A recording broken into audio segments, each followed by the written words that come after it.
Good evening and welcome to Law Talk, the show that brings the law, the Constitution, and the events of today to you each show.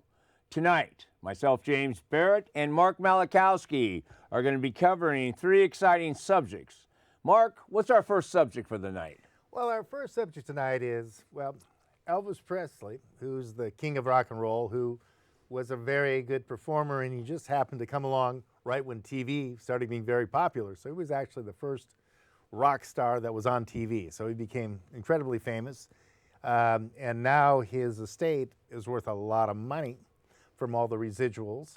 And there's a family feud between Priscilla Presley, who's a grandma to Riley Keough, and they're in a court dispute over a 2016 trust amendment that takes the power of being co-trustee from Priscilla Presley, who's grandma, and the manager, Barry Siegel, who was co-trustee, and this is all going back to Lisa Marie Presley's trust. Yeah, okay. So this all came about because Lisa Marie Presley died unexpectedly. And of course, she's the legacy daughter of the king.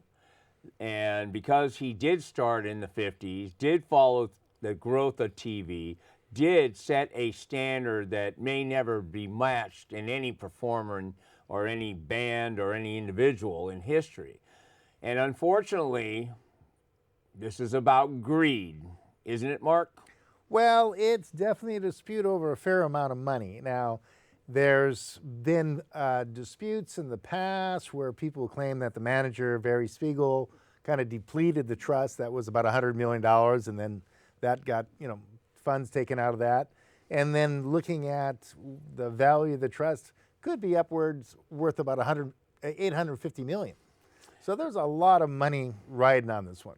Well, we know that there's a lot of residuals being generated nonstop in music, in clothing, in trinkets, and we have Graceland, which is one of the largest visited sites in all of the United States because of the historic importance of Elvis and his legacy. So anyway, what this 2016 Trust Amendment does, it takes away the co-trusteeship from Barry Siegel and Priscilla Presley, and it gives it to Riley Keough and her brother Benjamin Keough, but Benjamin has passed away. So that leaves Riley pretty much in the driver's seat. Okay, do we have any information of what Riley is really trying to do with that legacy? Well, there's a lot of dispute on that. And what, Lisa Marie had kind of put Priscilla Presley as a co-trustee, but up to there in the will, Priscilla Presley wasn't getting much, so she kind of got put in that position. Whereas, we're looking Riley, descendants, and she's in a pretty good spot just as far as as hereditary goes, Right, of course.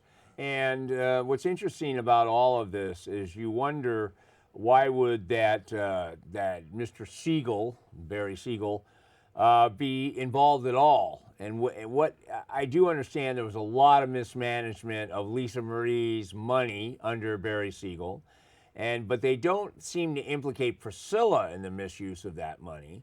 But the question then comes, that amendment you're talking about, wasn't that in 2016? Yeah, it was 2016. Now, Lisa Marie in 1993, that's when Priscilla became co-trustee. But then there's a 2016 amendment which changes that trusteeship, and that's what we're disputing right now. And there's all kinds of... well, what are they disputing, Mark? Well, they're disputing whether that amendment is valid. Oh, and what would make it not valid, Mark? Well, there's a variety of things that would make it not valid, but what they're alleging here is they're saying, first of all, the signature doesn't really look like Lisa Marie Presley's signature. So they're disputing the signature. Now, people's signatures do change over time, and you can have different signatures, and I work on cases that involve signatures all the time, and I have an expert who's, used to work for the Secret Service, and he's used to looking at signatures. But it's very hard to look at a signature and say that's a good signature or not. You need several signatures around that time. The more signatures or handwriting samples you have, the better you can do a comparison. Then the better you can make some kind of assessment. Now, on the other hand, they do have a lot of technical things now. With looking at things through microscopes and all kinds of equipment that really can look at signatures and tell a lot. Well, I know that from the background that I was involved with in criminal justice, I know that you look at everything from the amount of pressure you put on the page. You can see that from the paper. I mean, the simplistic things are like the loop and L, the loop and a P. Do you put a line across a T, or do you kind of just mark it separately? Is everything in a flow? So if all those factors, you think they're going to bring in at least 2, if not more, forensic experts are going to review that signature. And at that point, at least that might give them something to consider. But are there other problems with the amendment? Well, yeah, there's a signature, which is a big one, and that's a question here. And the other one is that there's a misspelling of Lisa Marie Presley's name. What? A misspelling? Yeah, that's what they're claiming. And so that would be a problem, because you would think that if someone was going to sign a trust, they would be able to notice that their name was misspelled. And I'm not saying, I don't know if it's just a signature block or throughout the document, but a misspelling anywhere of the name is a little bit of a problem. Now, this thing comes up with married names and things and hyphenated names. So you do have some times where you go, well, let's look at the marriage certificates, look at the birth certificates, and there's some kind of explanation here. But I don't think there's anything here that would be a reason for a misspelling of a name or a different spelling or something. You know what's interesting? I've never seen, they haven't released to the public this alleged amendment, have they? Well, that was kind of the argument of Priscilla Presley. She was saying, look, we didn't know about this until after Lisa Marie Presley passed away. So it was a surprise to us. Which that can happen, you don't have to publicize when you do an amendment. But well, there is one thing I noticed in this trust. There was actually a specific term that said, should the change of trustees come about, the old trustees must be notified of that change. And this is one of the points in this that could be the crucial change in court, and that is that Priscilla Presley and Barry Siegel were never given any notice that this was changed. Yeah, well, there's a little problem with that, because then, okay, well, there were notice on Lisa Marie Presley's death, but not at the time of... Not when Lisa Marie was alive, that she was making a change. Not when they had it, when she signed or didn't, when she, apparently signed the trust.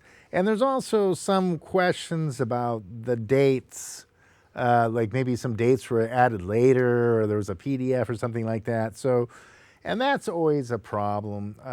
Dates, should coincide. Now, there's certain situations where a date wouldn't be perfect. Say, for example, you wanted to notarize something, and you didn't have a valid ID, and you had to wait and get it notarized later once you get your ID taken care of. I mean, there are reasons to have something dated, with an attachment. Well, but in general, having the date at the time of signature being correct is a pretty big deal. Well, you know what, we're going to wind this up, because this is going to be coming out in the public, and it's going to keep growing. But the last thing when you have a regular signature, then you have a PDF date. Yeah. And on that happy note, which we'll leave for our viewers,